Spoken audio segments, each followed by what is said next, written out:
ఆ రోజు రామతీర్థం సమయంలో కూడా రాముల వారి విగ్రహాన్ని తల నరికేస్తే అర్చకులు దాన్ని రాముల వారి విగ్రహాన్ని ఇలా పట్టుకొని ఆయన బాధపడుతూ ఉంటే ఆ రోజు కూడా నేను తెలియజేశాను. ఆ రోజు కూడా అందరూ ఏకం కావాలి.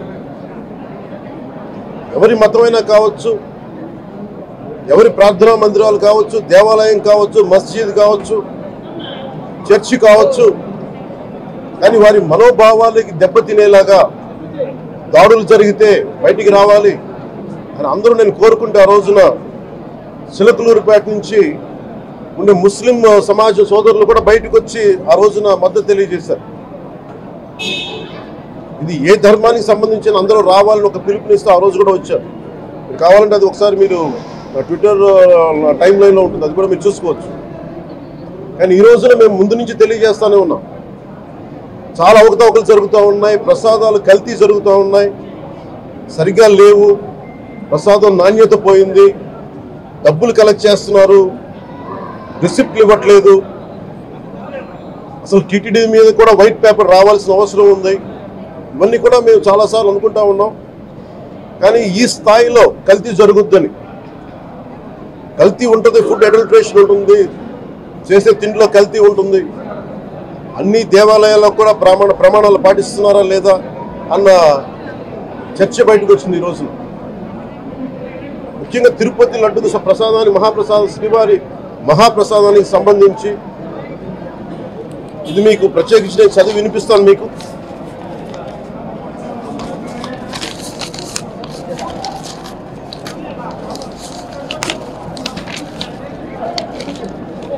ఈ రిపోర్ట్ ప్రత్యేకించి Center for Analysis and Learning in Livestock and Food of the National Dairy Development Board వారికి శాంపుల్స్ పంపిస్తే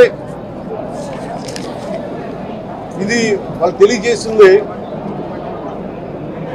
స్టాండర్డ్ వాల్యూ లిమిట్స్ ఎలా ఉండాలి అని వాళ్ళు చెప్పారు. ఏం చెప్పారంటే pure milk fat shall have a reading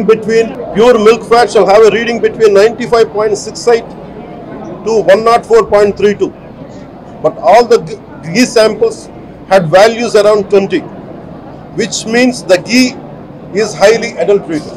Then a subsequent table lo sahajanga neyyalo స్వామివారికి సహజంగా నెయ్యిలో కల్తీ వ్యాపారులు కల్తీ చేసేది ప్లాంట్ బేస్డ్ కల్తీ జరుగుతూ ఉంటుంది. అదే తప్పు.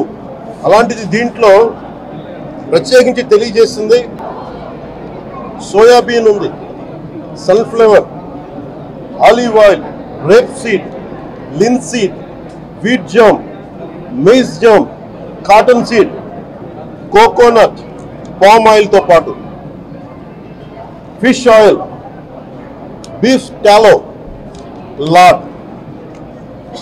ఫిష్ ఆయిల్ మీకు తెలిసిందే, చేప నుంచి ఎక్స్ట్రాక్ట్ చేసిన నూనె. బీఫ్ టాలో అంటే మనకి పశువు సంబంధించిన కొవ్వు. అలాగే లాడ్ అంటే మనకి మన పందికి సంబంధించిన కొవ్వుని. ఇవి ఎక్కువ ఉన్నాయి. ఈ కారణం ఏంటంటే శతాబ్దాలుగా పోరాటం చేస్తున్నారు రామజన్మ అయోధ్య రామ మందిరం కోసం. దానికి కూడా వీళ్ళు 1,00,000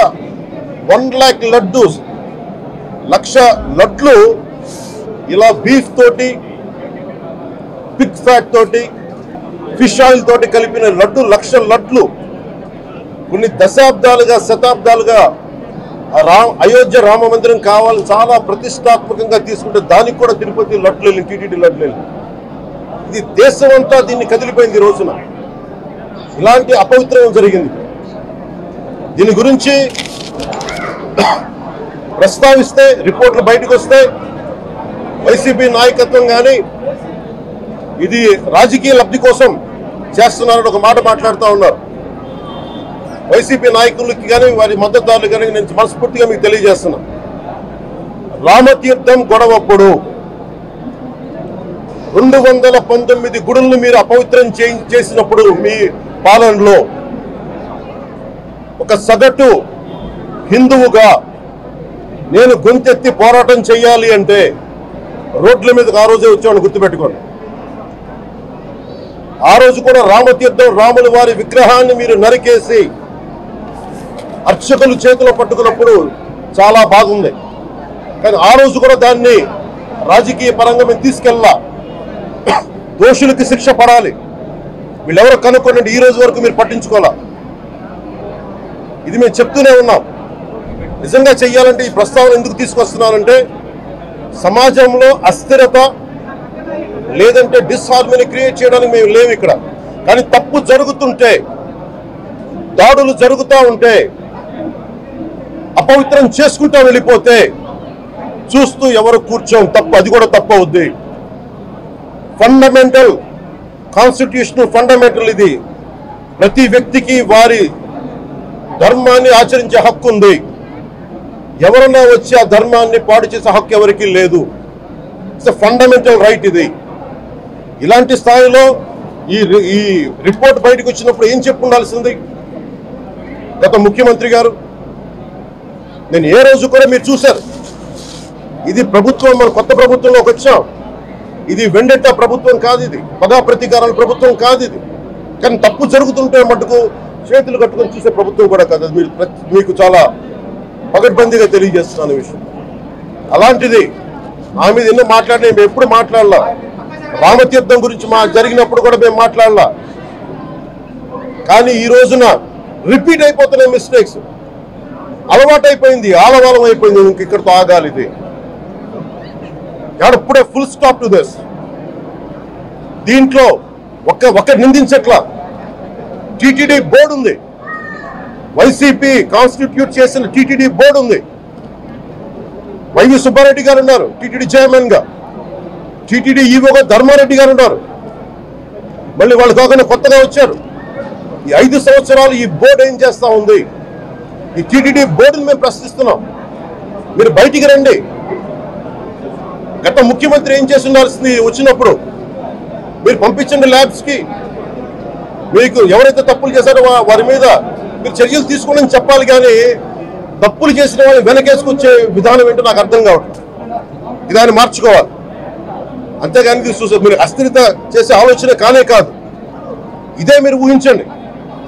ఇంకా ఏ ధర్మం మీదైనా సరే ఇలాంటి అపవిత్రం ఒక చర్చి మీద జరిగిన, ఒక మస్జిద్ మీద జరిగిన దేశం అల్లకల్లోలం చేసేస్తారు. ప్రపంచం అంతా మాట్లాడతారు. గ్లోబల్ న్యూస్ అయిపోద్ది. కానీ దేశంలో కోట్లాది మంది హిందువులు అపవిత్రమైతే, ఈ ప్రసాదం అపవిత్రమైతే ఒక్కరు కూడా మాట్లాడకూడదు. ఇది సెక్యులర్ వ్యవస్థకి విఘాతం అంటే హిందువులకి మనోభావాలు ఉండవా? ఇది ఒక్కరు నిందించట్లా. అసలు మీరు ప్రస్తావన చేయకూడదు, ఇది తప్పు, ఇది మాట్లాడకూడదంటే ఎట్లా? ఇదే వేరే మతానికి మీరు అన్వయిస్తారా? నేను అన్ని మతాలని సమానంగా గౌరవించేవాడిని. ఇస్లాంని గౌరవించేవాడిని, క్రిస్టియానిటీని గౌరవించేవాళ్ళం మేమందరం. సనాతన ధర్మం అని మొత్తుకుంటున్నాం. దేనికి సనాతన ధర్మం అంటే? సనాతన ధర్మానికి ఒకరు ప్రారంభించింది కాదు. ఇది ఒక వ్యక్తి ఒక కూర్చోబెట్టి ఒకరు స్టార్ట్ చేసింది కాదు. ఇది కొన్ని వేలాది సంవత్సరాలుగా అన్ని మతాలని, అన్ని విశ్వాసాలని అలింగనం చేసుకున్న నేల ఇది. అలాంటి విశ్వాసాలకి దగ్గర తీసుకున్న ఈ నేల మీద ఇలాంటి అపవిత్రం జరిగితే, రిపీటెడ్గా జరిగితే, ఒకసారి కాదు 2 సార్లు కాదు, రిపీటెడ్గా జరిగితే ఇప్పుడు కూడా మాట్లాడకూడదంటే అది తప్పు చేసిన వాళ్ళం అవుతాం మేము.